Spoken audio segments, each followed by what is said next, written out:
नमस्कार दोस्तों, आज बात करते हैं देश के प्रसिद्धि प्राप्त एक शिक्षक, एक प्रेरक, एक वक्ता और इकरा आईएएस पुणे महाराष्ट्र में अपना एकेडमी चलाते हैं, बच्चे को शिक्षा देते हैं, यूपीएससी की क्लास करवाते हैं। देश के अलग अलग हिस्सों से लोग ऑनलाइन पढ़ाई करते हैं। नाम अवध ओझा। जन्म 3 जुलाई 1984 ईस्वी उत्तर प्रदेश के गोंडा जिले में हुआ। जिनके पिता एक सरकारी पोस्ट मास्टर है, वही माता की बात करें तो एक सरकारी वकील है। इतना ही नहीं, वकील बनने का किस्सा भी अजीब है कि उनके पिता ने ही उनकी माता को पढ़ाया था, इसलिए उन्होंने 5 एकड़ जमीन बेच दी और जद्दोजहद के बाद वकील बन जाते हैं। एक अच्छे खासे परिवार से, शिक्षित परिवार से और शिक्षा के महत्व को जानने वाले परिवार में अवध ओझा जन्म लेते हैं। शुरुआती संघर्षपूर्ण जीवन रहा है। बचपन से ही राजा यानी आईएएस बनने का सपना रहता है। माता पिता जद्दोजहद के साथ, पूरी संघर्ष के साथ और ओझा की अपनी पूरी 100% संघर्ष के साथ तैयारी करते हैं और फिर यूपीएससी की तैयारी करते हैं। यूपीएससी के सारे अटेम्प्ट क्लियर करते हैं, सारे अटेम्प्ट देते हैं, पीटी मेंस भी निकालते हैं। इनके बाद भी सफलता हाथ नहीं लगती। किसी दूसरे के कोचिंग में बतौर एक शिक्षक पढ़ाने के लिए जाते हैं और इतिहास का विषय पढ़ाते हैं। तब तक देखते हैं कि बच्चों को उनके पढ़ाने की रुचि में ज्यादा इंटरेस्टेड नहीं है, उनके पढ़ाने के जो तौर तरीके हैं उनमें ज्यादा मजे नहीं ले रहे हैं और बच्चे बोर हो जाते हैं और पढ़ने के लिए उत्सुक नहीं है। तब अवध ओझा अपनी स्टाइल को, अपनी बोलने की कला को और पढ़ाने की तमाम तरीके को पूरी तरह से बदल देते हैं और धीरे धीरे बच्चे उनसे जुड़ना शुरू कर देते हैं और एक ऑफलाइन क्लास में प्रसिद्धि प्राप्त करती है। कोविड के दौरान 2020 में जब उन्होंने पढ़ाने का तरीका लोगों को पसंद आने लगा तो क्लासरूम का वीडियो शूट की जाने लगी और सोशल मीडिया पे अपलोड किए जाने लगे और देखते ही देखते पूरे हिंदुस्तान के लोग उन्हें जानने लगे और अच्छे शिक्षक और वक्ता के रूप में लोग उन्हें पहचानने लगे और उनकी प्रसिद्धि बन गई।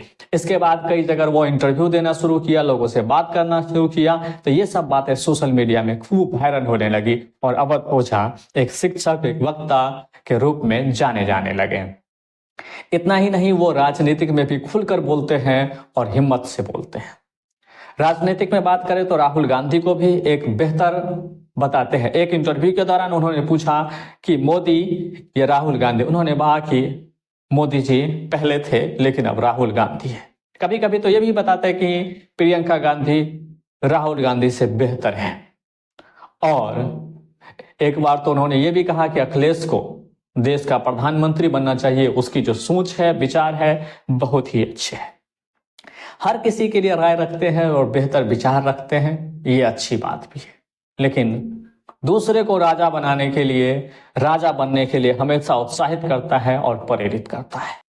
दोस्तों, 2024 के लोकसभा चुनाव में अलग अलग पार्टियों से उन्होंने टिकट मांगा।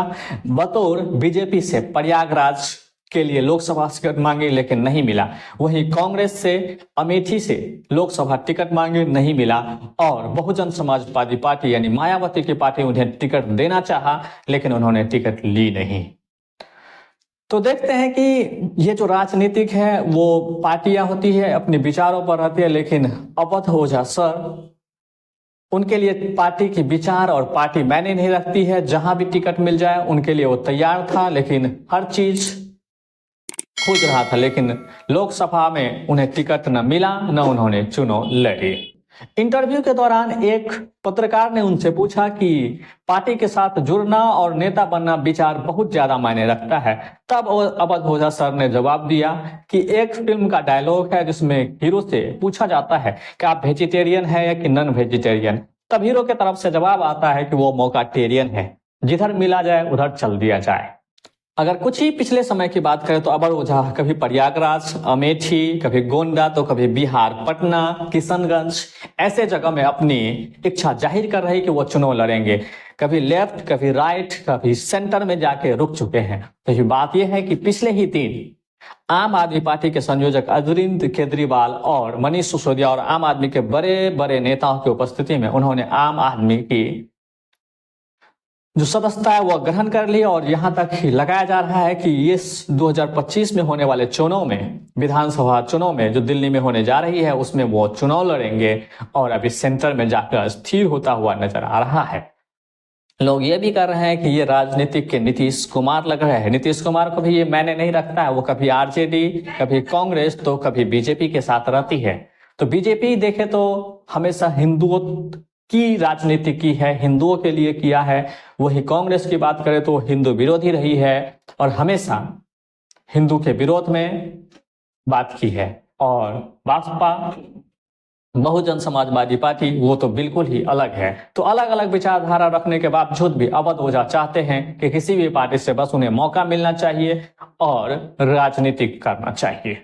दोस्तों, अगर पढ़े लिखे लोग अगर राजनीतिक में आ रहे तो अच्छी बात है, लेकिन खुद की ग्रोथ और खुद को राजा बनाना और जनता के मुद्दों से उसे कोई फर्क नहीं पड़ता है, तो पढ़े लिखे का राजनीतिक में आना बेकार है।